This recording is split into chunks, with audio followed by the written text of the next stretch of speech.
Bibelen er en historisk bog. Men ikke alene er Bibelen en historisk bog på den måde, at bøgerne er blevet til på bestemte tidspunkter og skal ses i lyset af den samtid, hvor i de er skrevet. Bibelen er også en historisk bog, fordi selve det teologiske budskab for Bibelen er grundfæstet på virkelige begivenheder. Det giver ikke nogen mening at tale om skabelse, hvis ikke Gud på et eller andet bestemt tidspunkt skabte noget. De nytestamentlige beretninger om Jesu korsfæstelse og opstandelse er ment som virkelighed, som noget, der rent faktisk skete, og uden det grundlag vil kristentroen være meningsløs. Velkommen til endnu en smagsprøve fra Bibelen. Jeg er Dr. Paul Petersen, og i dette kvartal forsøger vi at forstå, hvordan vi bedre kan forstå Bibelen, når vi læser den, og vi følger de bibelstudier, som Adventistkirken deler med hinanden på verdens plan. Denne uge, drejer det sig om Bibelen som en historisk bog. I det materiale, som adventister læser sammen, så er der mange eksempler på, hvordan arkæologiske fund kan være med til at bevidne, at Bibelen generelt er til at stole på. Og det er givetvis rigtigt. Men lad os også huske, at Bibelen bevises ikke ved arkæologiske fund eller ved hjælp af andre bidiscipliner til den historiske videnskab. Bibelens budskab kan måske synes at være meningsløst og vil være det, hvis det, der siges om Gud, er som det, som man nogle steder lærer børn om julemanden. Det giver og skal give historisk mening. Det skal være tilforladeligt og troværdigt. Men Bibelens budskab om Jesu opstandelse fra de døde bliver ikke bevist, selvom man skulle finde en eller anden sten, der passer med tiden, hvor Abrahams navn og dermed bekræftelsen af patriarkhistorien bliver givet. Det er to forskellige ting. Så i dag kunne jeg tænke mig at gå lidt videre end bare til denne apologetiske holdning til Bibelen som historiebog, og se lidt på, hvordan er det egentlig, at den bibelske måde at skrive historie på adskiller sig fra den, vi har.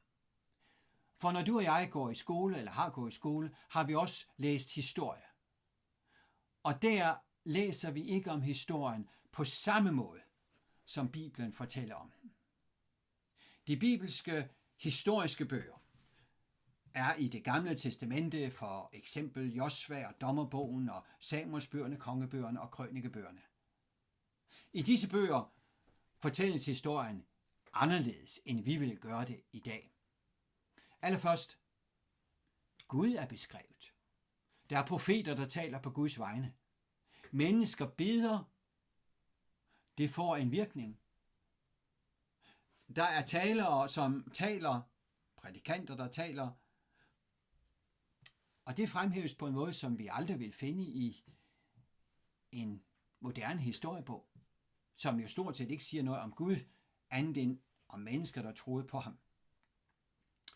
Når vi for eksempel læser i Dommerbogen, som er en slags modsætning til Josva-bog, hvor det hele ser ud til at gå godt, så viser Dommerbogen, at det var rent kaos.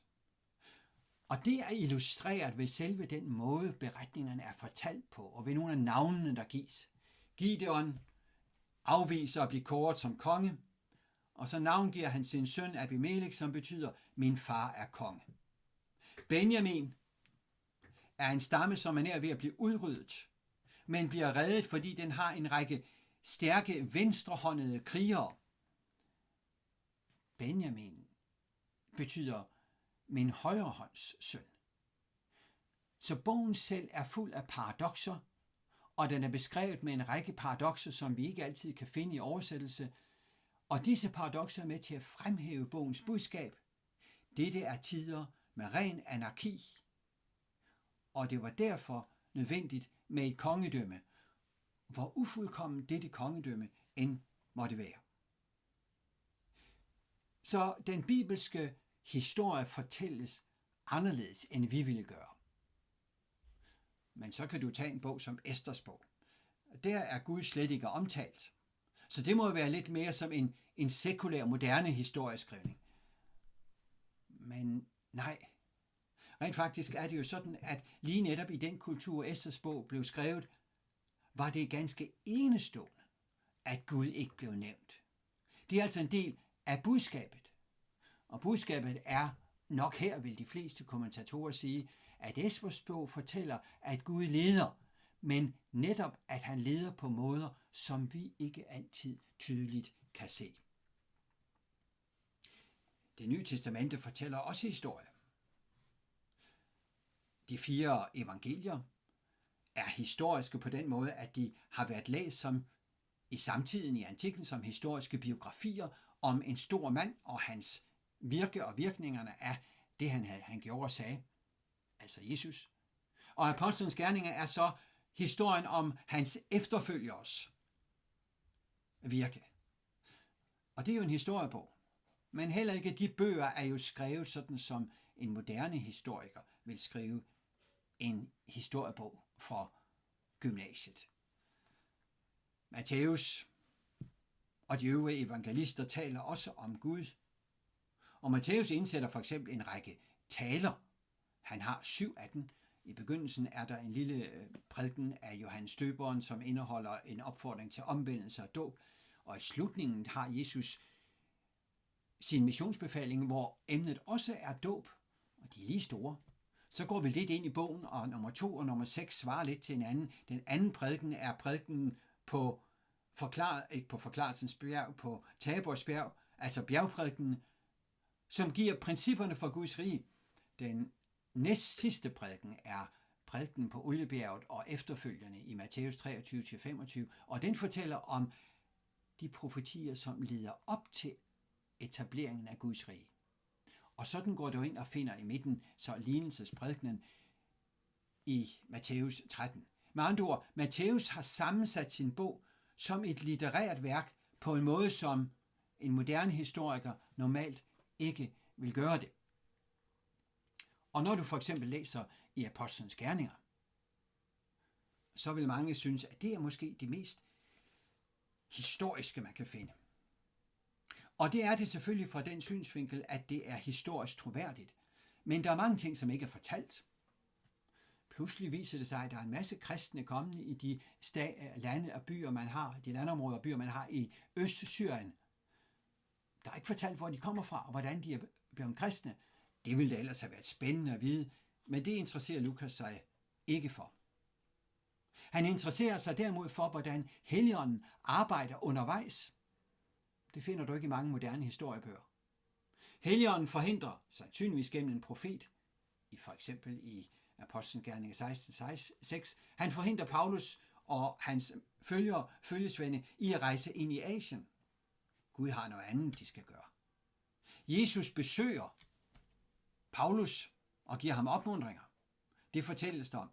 Eller i kapitel 4 holder menigheden en bøn, hvor i de udtrykker den holdning, Gud, det drejer sig ikke om, at vi undgår forfølgelse. Det drejer sig om, at du giver os mod til at forkynde evangeliet rent. Og med den holdning kan Helligånden udgydes igen. Det er ikke en episode, som vil finde nogen speciel plads i en moderne historikers gengivelse.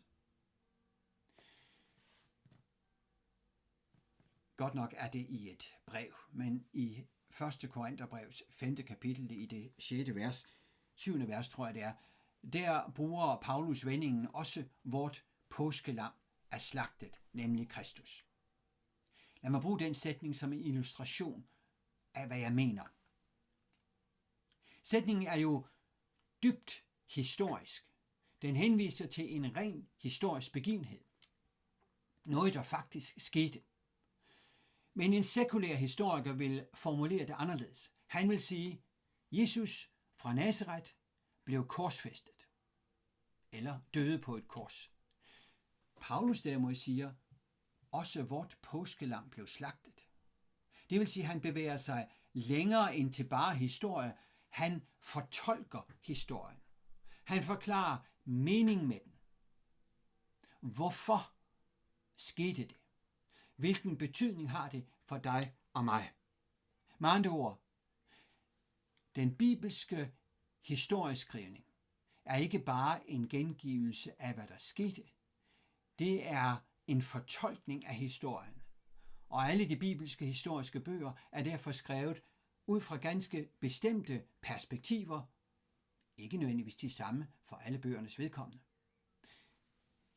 Hvad er det så for træk, de bibelske forfattere bruger for at fortolke den historie, som er sket? Allerførst er der naturligvis situationer, hvor Gud er direkte omtalt. Det kan også være gennem profeter, som taler på Guds vegne. Det er med til at forklare. Men af og til forklares meningen med historien også gennem taler, der indlægges, for eksempel i Apostlenes Gerninger eller evangelierne, eller bønner, som typisk vil kunne udtrykke den grundlæggende filosofi eller teologi, som hjælper os til at forstå, hvorfor begivenhederne historisk forløber, som de forløber. De bibelske forfattere vil så også bruge typologi, det vil sige mønstre, som har profetisk betydning. Det kan være fra helligdommen med helligdomstjenesten. Meget ofte vil de ord udtryk, som beskriver Guds dom og befrielse af sit folk, nemlig fra forsoningsdagen, blive brugt til at illustrere, hvordan han gør det i en eller anden historisk situation. Kongedømmen kan bruges som en type på det messianske kongedømme og på Guds rige. Eller den måde, som skabelsen blev beskrevet på, eller udvandringen af Egypten, kan bruges til at vise, at den Gud, som i sin tid skabte, den Gud, som i sin tid befriede, han gør noget tilsvarende. Også i dag. Som vendinger og udtryk taget fra de beskrivelser i Mosebøgerne for eksempel, kan blive gentaget og dermed understrege en teologisk pointe. Ned gennem Bibelen udvikler der så en måde at beskrive historien på, hvor man vil gå bag om kulisserne for at forklare. Det kommer typisk til udtryk i det, vi kender som apokalyptisk litteratur, og det skal vi tale lidt mere om i næste uge. Det vil sige for eksempel i Daniels bog, Åbenbaringsbog, hvor det er helt tydeligt, at det, som sker i den himmelske verden, hjælper os til at forstå det, som sker i den jordiske verden. Daniel får en glimt af, hvad der sker der. Johannes bliver et syn ført til himlen, og det, han ser der, forklarer noget af det, som sker på jorden. Med andre ord, der er en slags geografi, som hjælper os. Det er også tilfældet for eksempel i Apostlenes Gerninger, fordi det, der sker fra begyndelsen, er, at Jesus tager til himlen, Helligånden kommer ned til jorden, og det samspil, der er mellem Jesus i himlen og Helligånden på jorden, og Helligåndens hjælp til menigheden til at udføre deres opgave til at bringe evangeliet til hele verden, indtil Jesus kommer fra himlen igen, det er egentlig baggrunden for at forstå det, der sker historisk og fortælles i apostlenes gerninger. Det betyder altså, at når vi skal læse de bibelske beretninger om historiske begivenheder, så skal vi huske, at de forklares og må forstås i lyset af Kristi gerning i himlen, den store fortælling, synd, eller skabelse, syndefald, korsfæstelse og genkomst. Når det gælder det nye testamente specielt, må de så forstås i lyset af Helligåndens opgave med kirken på jorden, og så må de forstås derfor i lyset af det håb, som de første kristne levede i og med, håbet om Jesu genkomst, det som også motiverede dem til at forkynde. Så ja, Bibelen er i bund og grund en historisk bog. Men det er ikke en historiebog på samme måde som de historiebøger, vi lærer i skolen. Det er en bog, som fortæller om meningen med historien, som forklarer, hvorfor det sker, som det sker. Og for at forstå den forklaring, så må vi huske den store sammenhæng for skabelse, syndefald, kors og forsoning og Jesu genkomst og endelig genoprettelse. Tak fordi I lyttede med. Næste tidbit kommer til at dreje sig om Bibelen som en profetisk bog.